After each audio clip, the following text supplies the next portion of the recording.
Are you ready to become awesomer? Hello everyone, my name is Umar Hamid. I'm your host on the No Limit Selling podcast, where industry leaders share their tips, strategy, and advice on how you can become better, stronger, faster.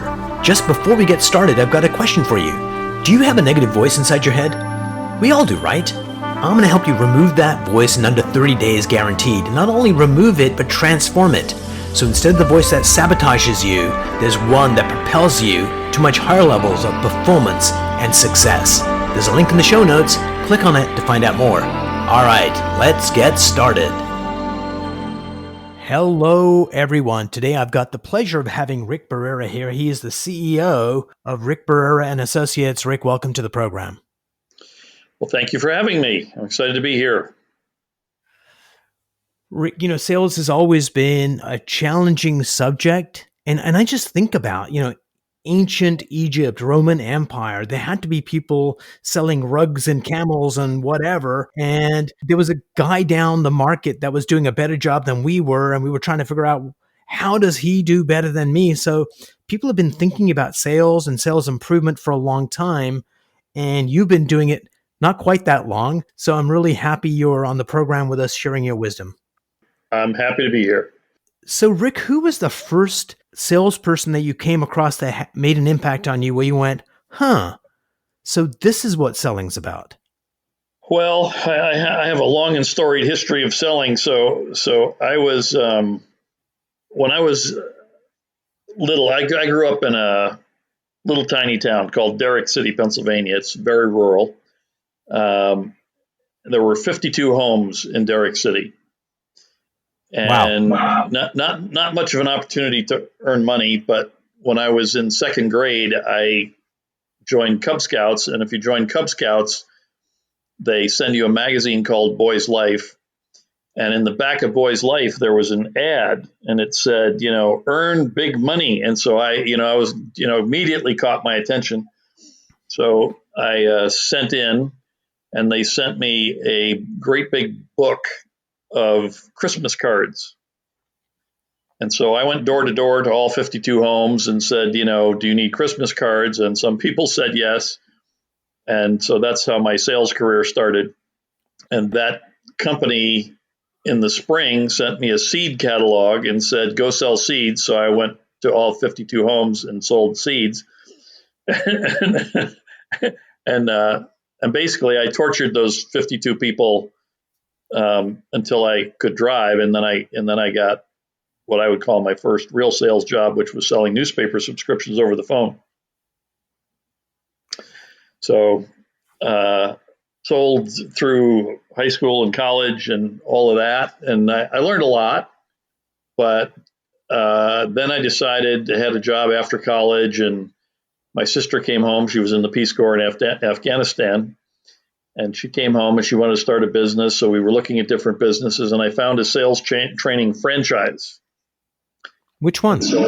So I bought the franchise, and I went for sales training. And it was really, it's the second time I had sales training, because the phone people, had a really good program, but that was only for selling newspaper subscriptions on the phone. So it was very specialized. But when I went to the sales training for the franchise, they had an actual sales system for selling anything. And that was mind-boggling to me, because I'd had, at that point, probably 20 sales jobs. Right. Selling different things. And I was like, oh my God, there's like a method, and you do things in order. And, all I could think of was how much money I had lost from all the sales that I didn't get because I didn't know how to sell properly. So which sales training company was this? It was a company called Bob Vino. They're out of business. They went out of business a few years after I bought the franchise. And then I was just on my own. I've been on my own since then. So Rick, don't name names, but you've worked with a lot of companies, and a lot of companies that have been selling for a while, and then companies lose their way. What do you think gets in the way? Well, a couple of things. So the first thing that gets in the way is that the world changes. Yes. Okay, so we're recording this in the middle of the COVID deal, so certainly COVID has changed the world. It changes the way we need to sell. It changes what we sell, changes how we sell. It changes payment structures. It changes everything. So when the world changes, they don't adapt. Their competitors can change, but just as often they get lost in their own what I call navel gazing.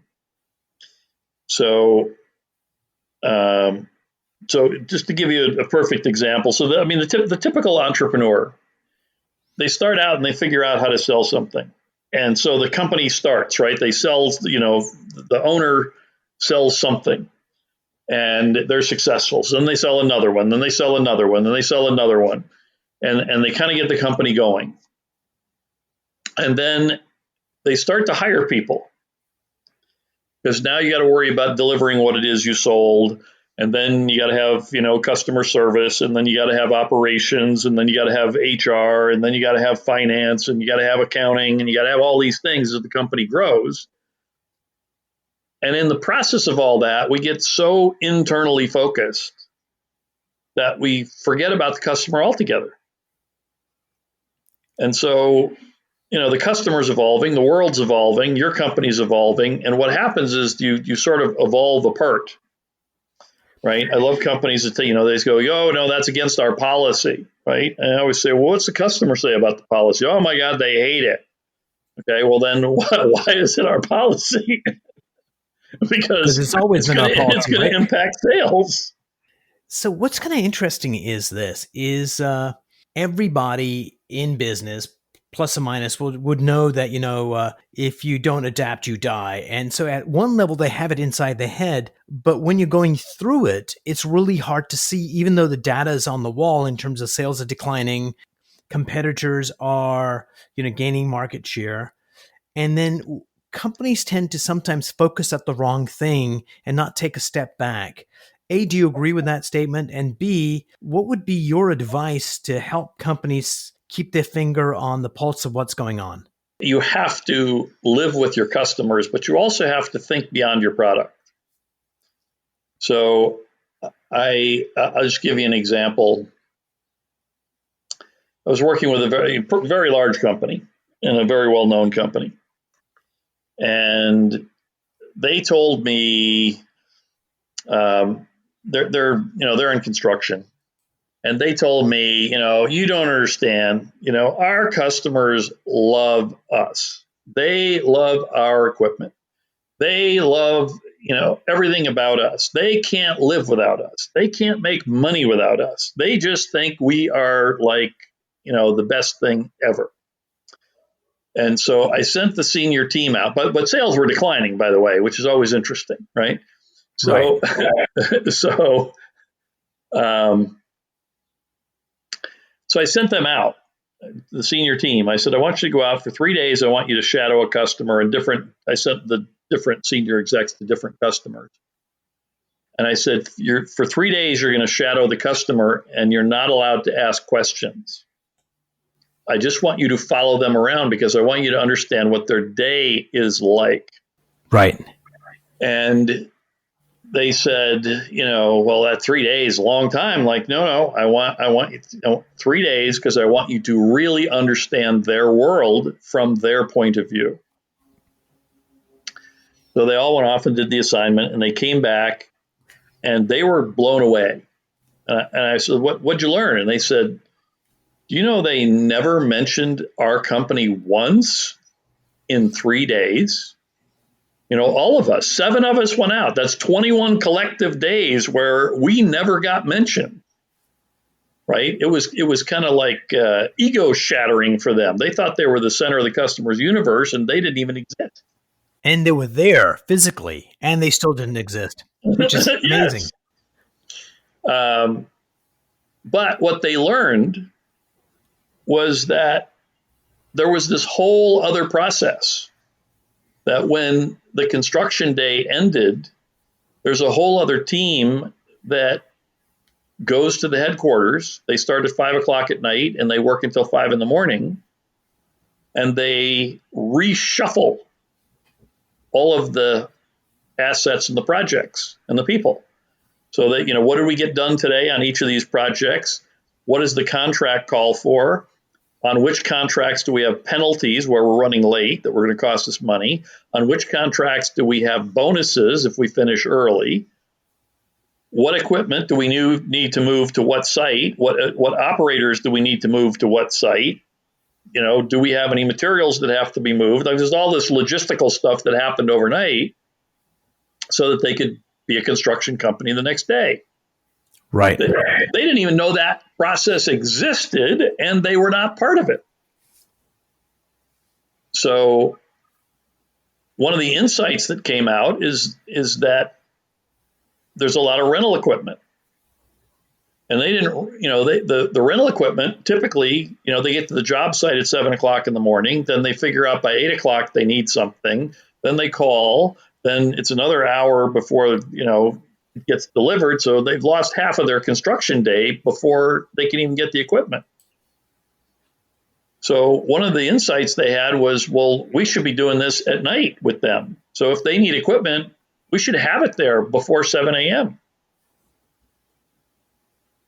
And so it's that kind of thing where you really, we think we know what the customer's doing, but we don't. I'll give you another quick example, shorter one. We were sending, one of the companies I was working with was sending all this data. We were uploading all this data into our system, and we were sending it to the customer electronically. And I asked the question, what do they do with it? And they said, well, we don't know. And I'm like, why not? And they said, well, why would we ask? I said, because whatever they do with it is relevant to whether we're serving them or not. So they said, okay, we'll go find out. So they went and they watched. And what they did is they got our data electronically and they printed it all onto paper. And then they sent it to another department, and the other department hand keyed every single thing back into their system. You can't make this stuff up, right? No, you can't. But this is why you have, when I say being close to your customer, I mean, the phrase I use is you have to be able to smell their breath. It's not hey, we had a sales call or we talked to them through customer service. You have to go and see what they do, right? I have a saying, comes from it's Japanese from the quality movement, Genbitsu Genbutsu. It means go to the place and see the thing for yourself. And so, so when we asked them, why are you hand keying this stuff? They said, well, because the format that you send it in doesn't fit with our system. So we print it out and then we got to hand key it. And then, it goes into the new system. So we said, well, why don't we get our IT guys to give it to you guys the way you want it? And they were like, oh, you could do that? So we did. Well, needless to say, they can't buy from our competitors now because our systems are integrated. So let's pause there just for a second, because you have, done one of those obvious things that no one else will do. There's an expression, walk in someone else's shoes, and you're basically living that here. And there's such value out of showing up and noticing what's going on that I would think 99% of companies would never do. They just assume. Oh, yeah. And also, from my point of view, I think for a lot of companies, there is a ton of sales that's trapped within their own systems and within their own people. Because sometimes, sales is at odds with the rest of the company in terms of them not knowing, the rest of the company not knowing what sales actually does, and sales not really knowing, how what they do impacts the rest of the company. So you've gone in and seen a lot of companies. Have you seen one of those disconnects where it's always everybody wasn't in alignment? Yeah, well, I mean, that's why the title of the book is Alignment, the Shortcut to Marketplace Dominance, because most companies spend too much time fixing things or changing things that they believe matter to the customer, when in fact, there are only 2 or 3 or 4 or 5 things that matter to the customer. And if you get those really consistently right and they're aligned, then you have this, huge lift in sales. Definitely. So, one of the things, people think, they say to me, well, I don't want to be in sales because, it's pushy and, I'm not that kind of a person. I don't have a sales personality. All we do ever is problem solve, right? We just go and we say, look, what is it you're trying to do? What's the outcome you're trying to get? And then not how do I sell you my crap, but how do I help you get where you are trying to go? And that might mean it's an off-the-shelf product or service for us, or it might mean something customized or tailored or changed or tweaked in some way that really makes it work. So it's really about understanding exactly what their outcomes are, and then figuring out how you can align your company to do that. And that's the key. So brilliant. So just for the listeners, in the show notes, there's going to be a link because has generously given this book freely to anybody that's listening to the podcast. So there's going to be a link there where you can go on Rick's site and download this book, Alignment, a shortcut to market dominance. So thank you for that, Rick. You're welcome. So one of the other areas I think there's lots of sales potential trapped is within organizations. And let me give you an example. I was working with this organization in Silicon Valley, and the VP of worldwide sales had said that, my people, we talk about selling on value all the time, but they always cave in on price. And that's where they go to too quickly. Can you help us solve that? But when I looked at sales and looked at the other departments, it turned out that sales was relying on tech support, financing, other departments to deliver the support and the resources they needed to sell, and they were finding that the other departments weren't doing it. Engineering was relying on marketing to predict what the customers would want 3 years from now so they could build what was needed, and marketing was letting them down. So there was a company that was profitable, but there was this distrust between the departments. And to fix the sales situation, what I ended up doing was getting all the departments to come together and figure out what the issues were and resolve those, just like you're talking about, resolving it, getting alignment with companies and customers. If we do it within our departments, something magical happens where everybody supports everyone and you get efficiencies and performance. And the most important thing, trust within the department so people can focus on what they need to focus on. And that's how you outthink and outpace the competition. Your thoughts on that? Yeah, it's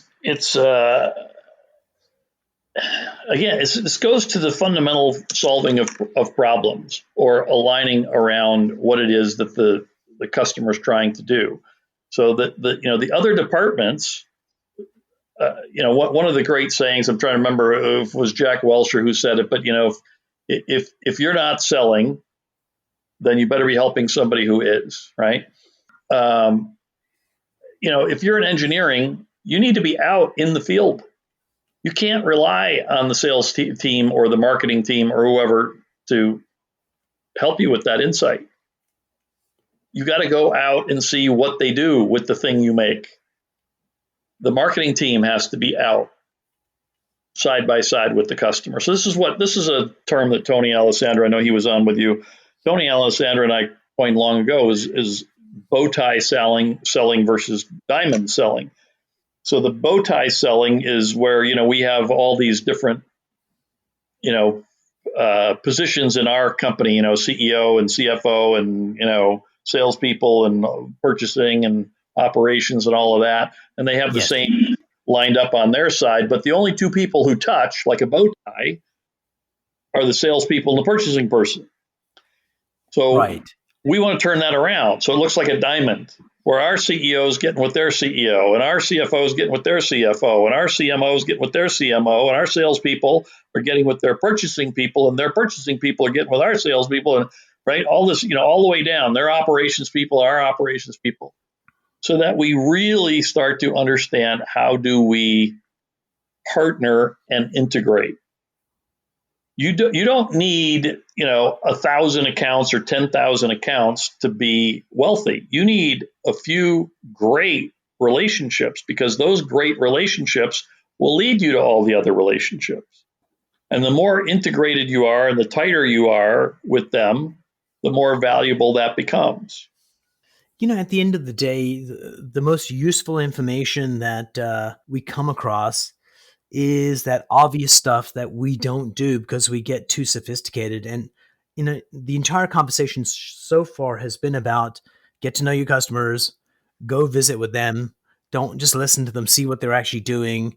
All of that stuff is fundamental human connection learning kind of stuff that pays off in dividends big time. So, have you ever had resistance when you're dealing with certain clients where you suggest this kind of stuff and they say, no, no, we know what they want? And how did you overcome that resistance to get them to actually go do, press the flesh, go figure out what's going on?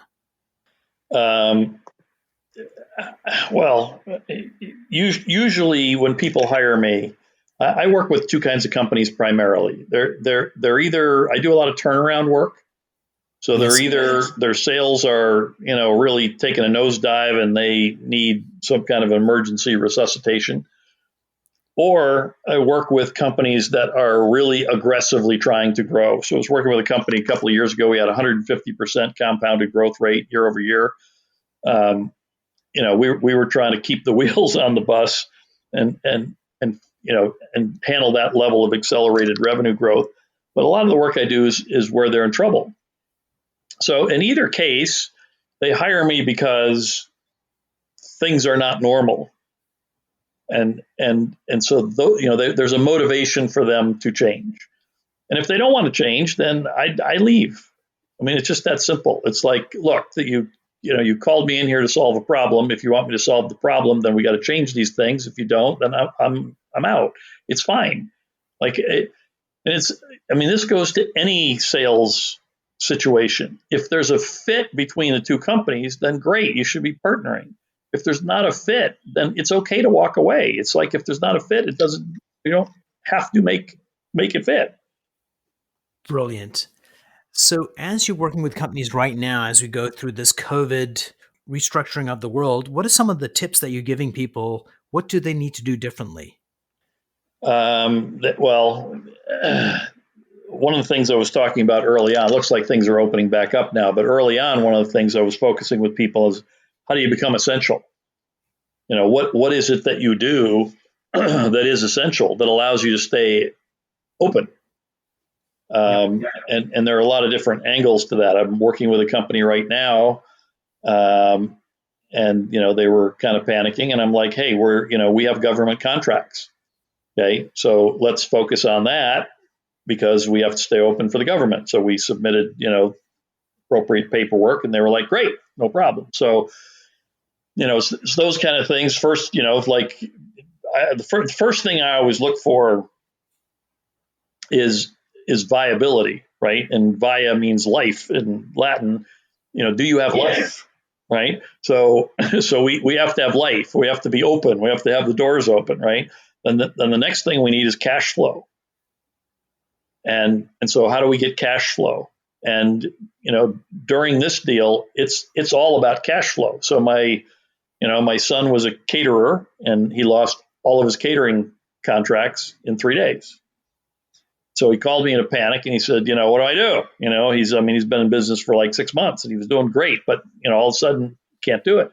I said, you got to do Meals on Wheels. And he's like, how am I going to do that? And I said, you're going to start making food and delivering it to people's homes. And he's like, well, I don't have a model for that. I'm like, well, you better get a model for that. So he did. And he started to email people who had done catering with him, and he got orders, right? So, this is one of the things I learned from my father, who was a big card player. He used to do these weird things when he was playing cards, and I would always watch. And afterwards, I'd say, why'd you do that? And he'd say, because I had to put some points on the board. I can't sit hand after hand and not have points because I'll get too far behind, right? And I always think about that from the sales standpoint. Like, doesn't matter what's going on in the world. Like today, right now, we got to put some points on the board. Little points, big points, fat points, short points, whatever they are, but let's get some points on the board, right? They might not be our perfect sale. It might not be perfect margins. It might not be, any margins, right? But we got to start getting some motion in the ocean. Right. My very first client when I started my training company was a car stereo company, and I traded for car stereos because the guy said to me, I said, I can't pay you cash. I don't have cash. but I have all this inventory. So if you'll train my sales team how to sell, I'll give you a car stereo. Well, I didn't need a car stereo, but I took it because I had to get a customer, right? I had to get some points on the board. I had to get things moving, right? And then I had a relationship. And then I could go to the guy next door and say, hey, this guy just signed up, so you need to sign up. And he's like, really? He's a cheapskate. He signed up? I said, yeah, well, then I'll sign up, right? So, you've got to scramble every day when you've got something like this going on. You got to, you just have to put points on the board. Brilliant. Rick, this was a great conversation. And what I took away from it was just certain ideas like follow your customer, walk in their shoes, figure out exactly what they want. I mean, get so close that you smell their breath. That how do you become essential is basically asking brilliant questions. And last but not least, of course, every day get some points on the board. Rick, we're going to put all your contact information in the show notes. You're a master at your craft and helping companies move forward. Thank you so much for being on the program. All right. Thank you.